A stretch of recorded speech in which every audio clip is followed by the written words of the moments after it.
Halo, perkenalkan nama saya Jonathan 250-21031. Pada kesempatan kali ini saya akan mempresentasikan hasil review paper saya yang berjudul Decorem atau A Design and Construction Rework Minimization Model yang ditulis oleh Love et al. Pada tahun 2000.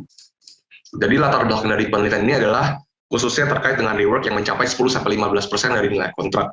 Bahkan angka yang sebesar itu pun masih belum termasuk biaya untuk mengakomodasi jadwal yang terlambat, biaya menyelesaikan litigasi, dan lain-lain.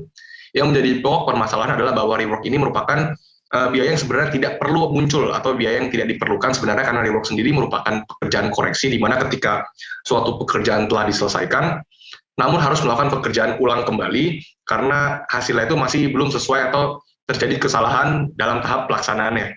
Jadi di sini rework sendiri itu bisa muncul baik pada tahap perancangan oleh perancang maupun juga tahap pelaksanaan di lapangan oleh kontraktor.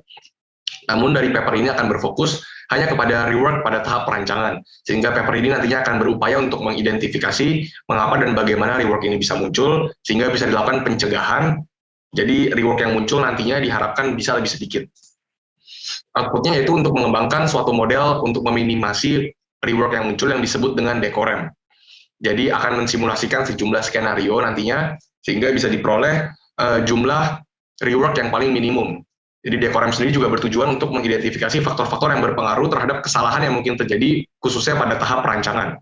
Manfaatnya adalah mengurangi rework yang langsung, mengurangi jumlah rework, menambah keuntungan dan juga daya saing dari perusahaan konstruksi khususnya dalam bidang perancangan tadi.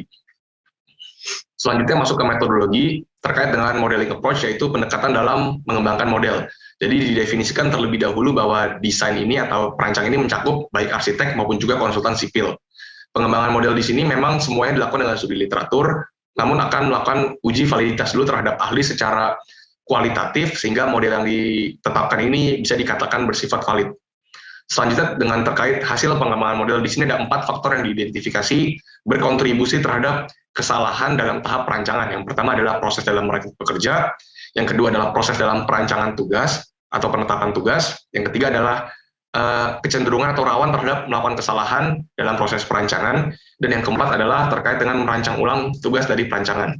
Yang pertama, proses dalam merekrut pekerja. Hal yang perlu diperhatikan bahwa tipe pekerja ini berbeda-beda, ada yang sudah berpengalaman atau experience, ada yang baru direkrut, dan yang ketiga adalah yang inducted. Inducted di sini itu pekerja yang sedang mengerjakan suatu proyek, namun harus di-assign kepada proyek yang lain juga. Jadi penetapan ketiga jenis perancang ini itu menjadi penting karena produktivitas maupun juga akurasi dari pengerjaan mereka ini akan berbeda-beda. Yang harus diperhatikan adalah jumlah dan tipe dari perancang yang harus direkrut oleh suatu perusahaan untuk melaksanakan suatu proyek, sehingga nantinya dalam melihat ketersediaan perancang ini bisa disesuaikan dengan demand yang ada serta kebutuhan dari proyek.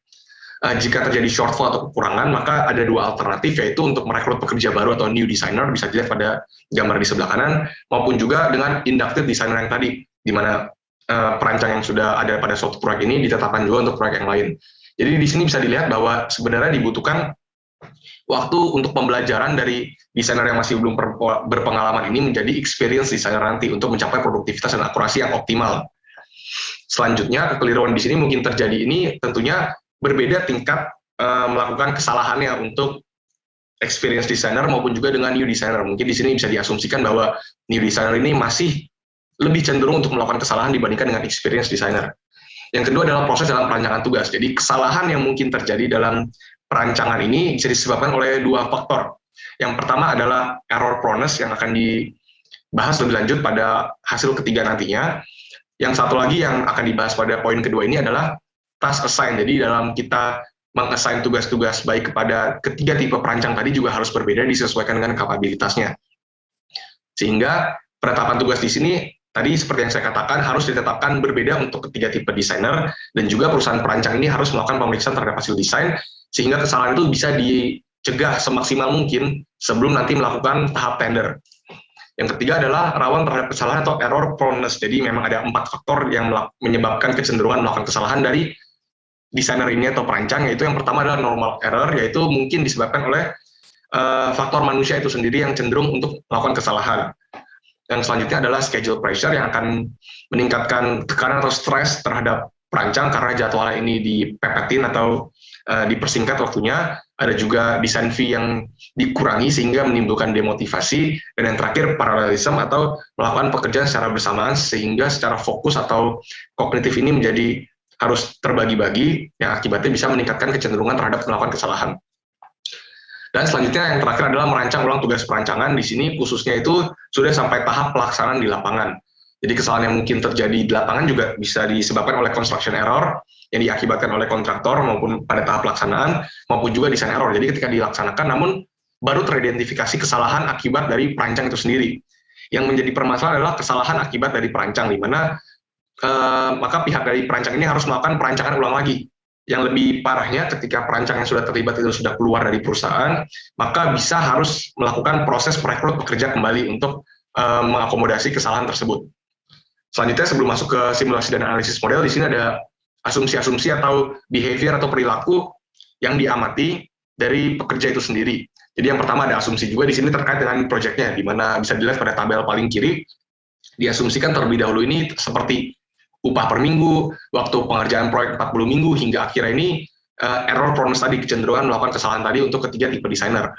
Yang kedua adalah design task dan actual schedule. Jadi perilaku di sini yang harus diperhatikan adalah bahwa penyelesaian tugas perancangan aktual ini selalu berada di bawah yang telah dijadwalkan, di mana hal ini diakibatkan oleh bahwa perekrutan pekerja baru ini yang masih baru khususnya membutuhkan waktu untuk tadinya menjadi experience tadi. Dan yang ketiga adalah staff allocation, di mana yang harus diperhatikan adalah bahwa pekerja ini di awal akan makin banyak, lalu cenderung menurun hingga akhirnya semua tugas perancangan ini selesai. Masuk ke menguji alternatif dari skenario-skenario. Jadi di penelitian ini ditetapkan 5 skenario. Yang pertama adalah skenario awal yang sesuai dengan tabel sebelumnya, yang di paling kiri ini. Selanjutnya adalah yang skenario kedua adalah mengurangi waktu perancangan. Jadi semua variabel tidak ada yang diubah, namun diberikan schedule pressure, di mana 40 minggu harus dipercepat menjadi 25 minggu. Yang ketiga adalah meningkatkan upah. Jadi meskipun waktu perancangan ini dikurangi, namun upahnya ditingkatkan. Jadi di sini upah ditingkatkan itu maksudnya adalah kita meng-hire atau merekrut pekerja-pekerja yang berpengalaman sehingga upahnya itu lebih tinggi. Jadi menggunakan experience designer semuanya. Dan yang keempat adalah melakukan perekrutan pekerja eksternal dalam proporsi besar. Jadi di sini asumsi yang dilakukan adalah dari tabel sebelumnya, pekerja yang tersedia itu diubah jadi 10 menjadi 5, sehingga perusahaan ini harus merekrut pekerja baru yang tentunya masih belum berpengalaman. Dan yang kelima adalah skenario 2 dan 4 ini digabung, dan biaya perancangan itu diturunkan menjadi 4, sehingga di sini menyebabkan faktor demotivasi.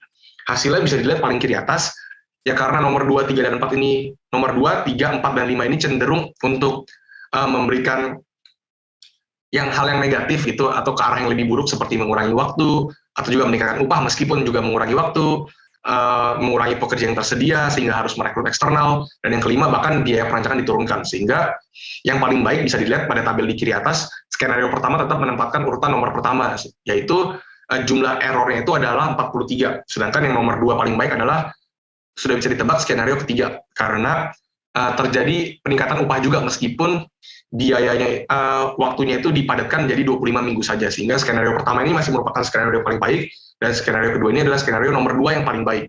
Sehingga bisa dibuktikan juga dari skenario ini bahwa mengurangi waktu perancangan atau meningkatkan demotivasi dengan mengurangi desain fee-nya tadi, serta merekrut pekerja eksternal yang masih belum berpengalaman ini akan meningkatkan error dari proses perancangan. Jadi kesimpulannya ini bahwa Decorem ini bisa membantu untuk mengidentifikasi faktor-faktor yang mempengaruhi terhadap munculnya suatu kesalahan.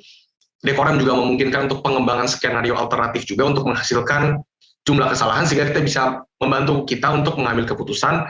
Dan yang terakhir bahwa manfaatnya yaitu jumlah kesalahan yang berkurang akan meningkatkan image, keuntungan, serta daya saing dari perusahaan. Terkait dengan kritik, sebenarnya dari saya sendiri secara pribadi bahwa tidak dijelaskan dalam penelitian ini bagaimana simulasi model itu dilakukan.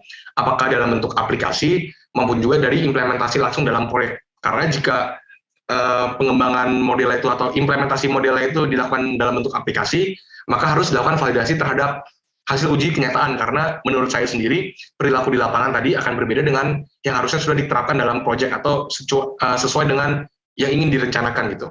Dan yang terakhir adalah dalam mengidentifikasi faktor di sini, menurut saya penelitian ini hanya berfokus kepada aspek teknis saja, namun tidak mencakup aspek-aspek lain yang menurut saya juga sebetulnya berkontribusi terhadap melakukan kesalahan, seperti lingkungan kerja, seperti lingkungan yang gelap misalkan, atau ada suara yang bising gitu, maupun juga faktor-faktor lingkungan lain, maupun juga ada komunikasi, dan terakhir dengan aturan kerja yang ditetapkan, misalkan dengan jam kerja yang sedemikian rupa, itu menurut saya juga berkontribusi terhadap munculnya kesalahan dalam tahap perancangan.